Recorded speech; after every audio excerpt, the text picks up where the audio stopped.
That's all there is to do, is to be in direct experience with just what is. And so if there's a feeling of stuck energy, rather than wondering what that's about or what that means or what to do about it, just try to go to the heart of it and just be there. Just Mhm. bring your full, unbiased, unconditioned awareness to the very center of that feeling, that stuck energy, and just see what happens. Hmm. Yes, yeah, Or you're right. if I already sense that something in here feels hurt by you even saying that.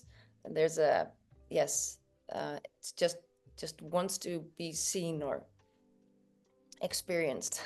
So sometimes that's all it is. Sometimes these stuck energies just want to be recognized. They just want to be seen, like you say.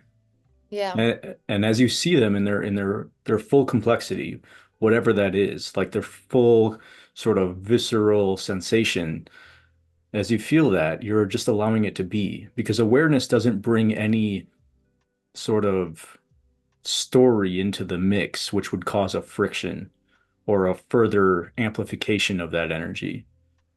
You're just bringing awareness, which is kind of like a solvent. yes, yes. It's very loving. It is love in a sense. Totally. I mean, Complete openness. unconditional love is just pure awareness because pure awareness accepts all things. And that's what unconditional love is. It's full acceptance. Yes. As we do this, we harmonize with reality. And soon you begin to understand that reality really just is your nature. Rather than seeing reality then as a complexity, a multiplicity, diversity of just moving things separate from you. You see it as just your single nature, Yes. fully unified. It's a very interesting place to be in, but every moment on this path is and was. It's all, for me at least, yeah, very beautiful, but very slow unfolding process, but that's okay. It Um, usually is. That's completely normal. yes, Yeah, yeah, very few people have it happen suddenly and all at once yeah, in evaporation. And usually you don't really want that to happen because it can be super destabilizing. And often that happens as a result of some sort of super traumatic happening in what's perceived as a the physical or manifest realm. And true. that can be scary. Yes, absolutely. Yeah, I can totally see that.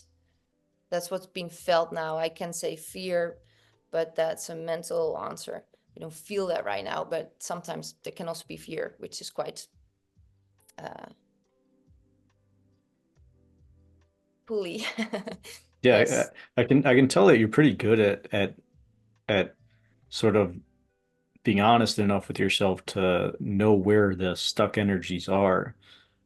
The only guidance for that is to just bring that unconditional awareness into the center of it and allow it to just move about and be what it is. Yeah. Are you interested at all in seeing if you can do that right now? Sure. Yes. Because I mean, this that really is the process of letting these contracted energies go. It's just bringing this unconditional awareness, this full allowance or unconditional love, as you said, into the heart of those stuck energies and just allowing them to be. And Mm. they kind of just as you bring that, there's as I said before, there's no friction element for them to be perceived as fearful or unwanted. They're just fully accepted. And in this full acceptance, what are they really? How has it really felt to you when you go deep into that? Like on an undefined, no words can really put a descriptor on this, but when you go into the center of it, how has this felt? What really is this? What part of you is this? And is it okay?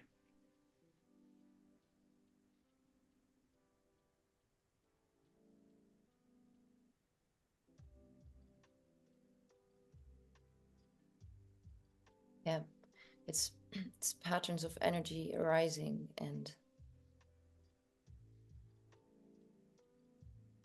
first of all, when I bring the attention to it, then there's already um, a layer that's being stripped off, which is a mental layer that's making the feeling worse than it is Right. And somehow. that's the illusion. That I mean, we can say everything's the illusion, but that's such a periphery illusion that like it's unhelpful. So just going to the heart of what actually is how we can unwind these things. So you're right. Your intuition is totally correct in that like yeah, the mind is developing stories about it. But what is it actually? How is it actually felt?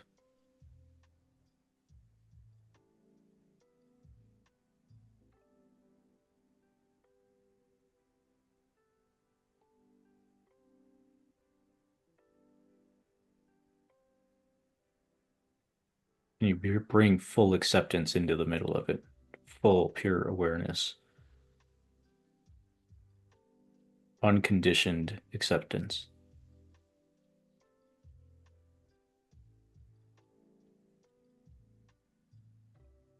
It dissolves very quickly. It Mm. becomes very light and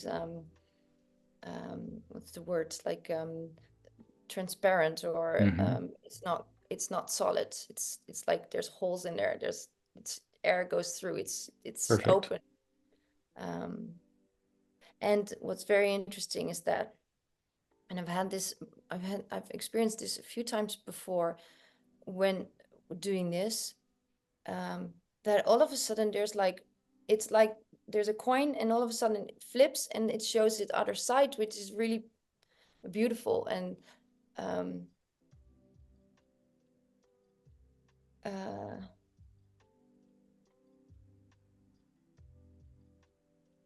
yeah, just it has this very beautiful quality to it at the same time. I don't know.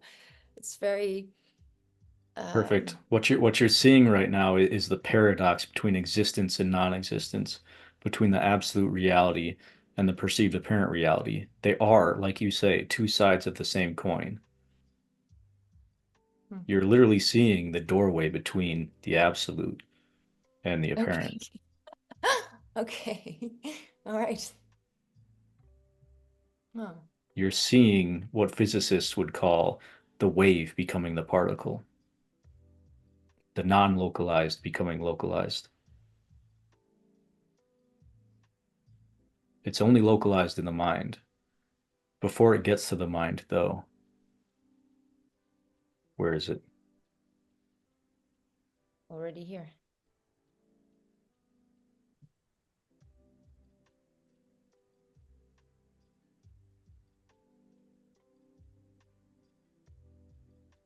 This is how we heal on the stage of pure being. This is really how we unravel these contracted energies. The same thing that happened automatically for you during the 5-MeO DMT experience is what we're doing right now, which is why it can also feel kind of intense to go in the middle of it.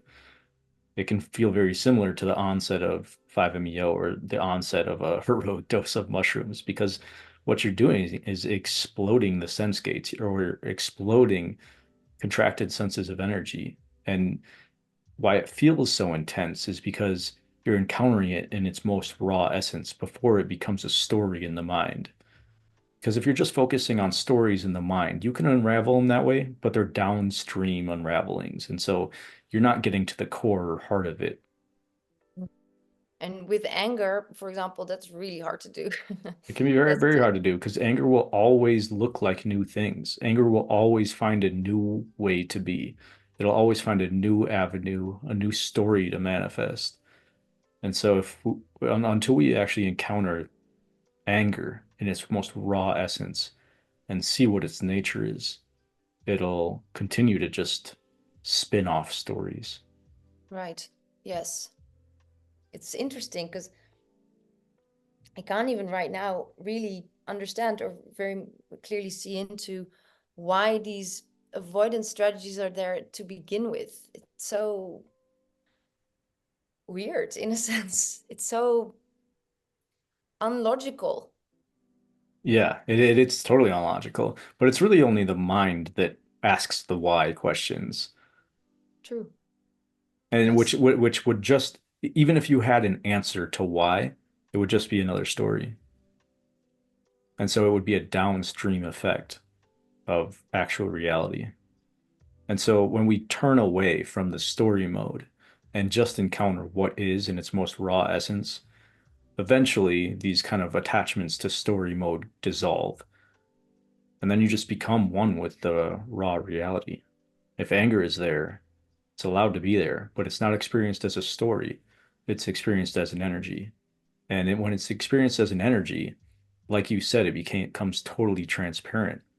And so it doesn't affect you in the same way that it once did. It just Yeah. becomes a, a new vibration of being. And it's not even a bad thing.